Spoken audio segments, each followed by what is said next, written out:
नमस्कार विद्यार्थी मित्रांनो, मी अश्विनी पालकर तुमच्या सर्वांचे अमोल पालकर इन्स्टिट्यूट या ऑनलाईन प्लॅटफॉर्मवर स्वागत करत आहे।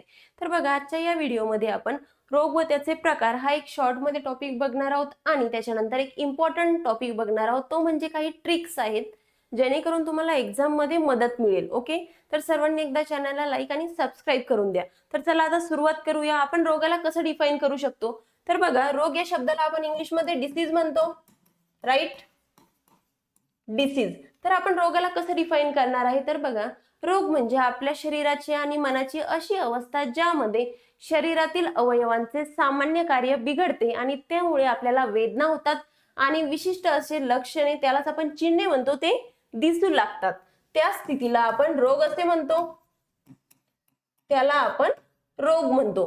तर बघा, रोगाचे बेसिकली दोन प्रकार पडतात। कोणते दोन प्रकार पडतात? एक आहे संसर्गजन्य रोग, संसर्गजन्य रोग, त्यालाच आपण इन्फेक्शियस डिसीज म्हणतो।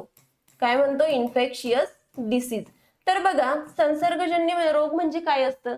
तर हे रोग संसर्गामुळे होतात, त्यामुळे आपण त्याला संसर्गजन्य रोग म्हणतो। तर हे कोणाच्या संसर्गामार्फत होतात? तर बघा, हे रोग हवेमार्फत होतात। हवा, पाणी, अन्न, रक्त आणि सूक्ष्मजीव यांच्या मार्फत सुद्धा काही रोग होतात, तर त्याला आपण संसर्गजन्य रोग म्हणतो। तर कोणकोणते रोग हे संसर्गजन्य रोग आहेत? तर बघा, malaria, typhoid, cholera, corona, swine flu, these all are the examples of infectious disease।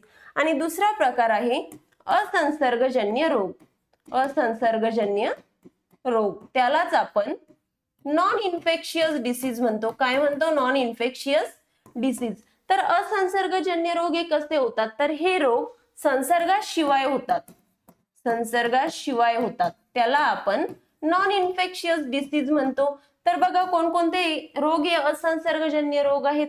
तर बघा, मधुमेह, त्यालाच आपण डायबिटीज म्हणतो, बीपी, ताप, डोकेदुखी, कर्करोग, these all are the examples of non infectious disease। याशिवाय रोगाचे अजून काही प्रकार पडतात। तर बघा, पहिला प्रकार आहे इपिडेमिक डिसीज, इपिडेमिक डिसीज, त्यालाच आपण साथीचे रोग म्हणतो। काय म्हणतो? साथीचे रोग। दुसरा प्रकार आहे एंडेमिक डिसीज, एंडेमिक डिसीज, त्यालाच आपण प्रदेशनिष्ठ रोग म्हणतो, प्रदेशनिष्ठ रोग। आणि तिसरा प्रकार आहे पॅन्डेमिक, त्यालाच आपण सार्वदेशिक रोग म्हणतो, सार्वदेशिक रोग। तर बघा, साथीचे रोग म्हणजे काय? साथीच्या रोगांना आपण कसं डिफाइन करू शकतो? तर हे रोग एकाच वेळी अनेक लोकांना होतात, त्यामुळे आपण त्यांना साथीचे रोग म्हणतो। तर कोणकोणते रोग हे साथीचे रोग आहेत? तर बघा, कोरोना म्हणजे कोविड-19, अगेन मलेरिया, डेंग्यू,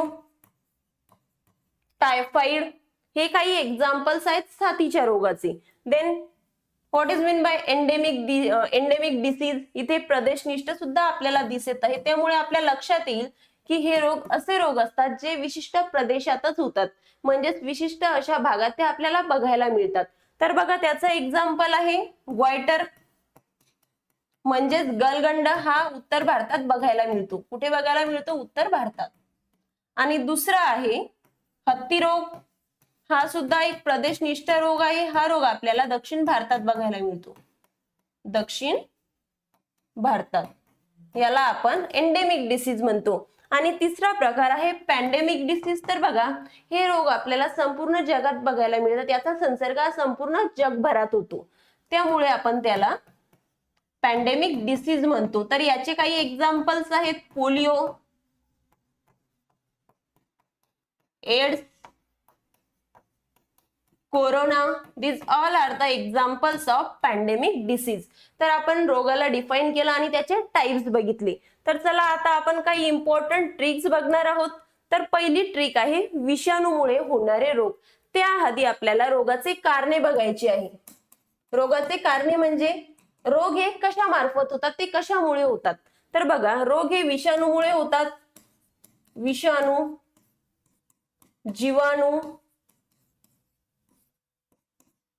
बुरशी आणि परजीवी यांच्या मार्फत रोग होतात. त्यामुळे आपण यांना रोगाची कारणे म्हणतो. तर आता इथे आपण एक ट्रिक बघणार आहोत. ती ट्रिक आहे विषाणूमुळे होणारे रोग. तर बघा, इथे आपल्याला दिसत आहे कांदे पोहे एवढे गोड कारे झाले. तर याच्यावरून आपण विषाणूमुळे होणारे रोग बघणार आहोत. तर टोटल इथे 8 डिसीज आहे. तर बघा, का म्हणजे कांजण्या, दे म्हणजे देवी का दे, देन पोहे म्हणजेच पोलिओ, एवढे म्हणजेच इन्फ्लुएन्झा, देन गो म्हणजेच गोवर, ड म्हणजेच डेंग्यू, का म्हणजेच कावीळ आणि रे म्हणजेच रेबीज. तर ही एक ट्रिक आहे ज्यामुळे आपण विषाणूमुळे होणारे रोग ओळखू शकतो. तर सर्वांनी ही ट्रिक पाठ करून घ्यायची आहे. तर चला समोर बघूया. जीवाणूजन्य रोग म्हणजे असे रोग जे बॅक्टेरियामुळे होतात. कशामुळे होतात? बॅक्टेरियामुळे. तर बघा, इथे आपल्याला दिसत आहे ट्रिक. धनुला क्षयरोग व कुष्ठरोग झाला म्हणून त्याने न्यूमोनिया विषाचा घोट पटकन घेतला व त्याचा डांग्या खोकला बसला. तर बघा, धनुला नावाचं एक कॅरेक्टर इथं दिसत आहे. धनुला म्हणजे धनुर्वात, क्षयरोग व कुष्ठरोग. तर बघा, क्षयरोग कुष्ठरोग झाला म्हणून त्याने न्यूमोनिया विषाचा, वी म्हणजेच विषमज्वर, घोट म्हणजेच घट सर्प, पटकन घेतला म्हणजेच पटकी व त्याचा डांग्या खोकला बसला. तर बघा, 8वा डिसीज आहे डांग्या खोकला. तर टोटल आपण इथे 8 डिसीज बघितले आहेत जे कशामुळे होतात, तर ते बॅक्टेरियामुळे होतात. तर सर्वांनी या दोन्ही ट्रिक पाठ करून घ्यायची आहे, जेणेकरून तुम्हाला एक्झाम मध्ये जर क्वेश्चन आला तर तुम्हाला कोणत्याही प्रकारची डिफिकल्टी होणार नाही. जर तुम्हाला हा व्हिडिओ आवडला असेल तर आमच्या चॅनलला लाईक करा, शेअर करा आणि सबस्क्राईब करा. Thank you so much everyone.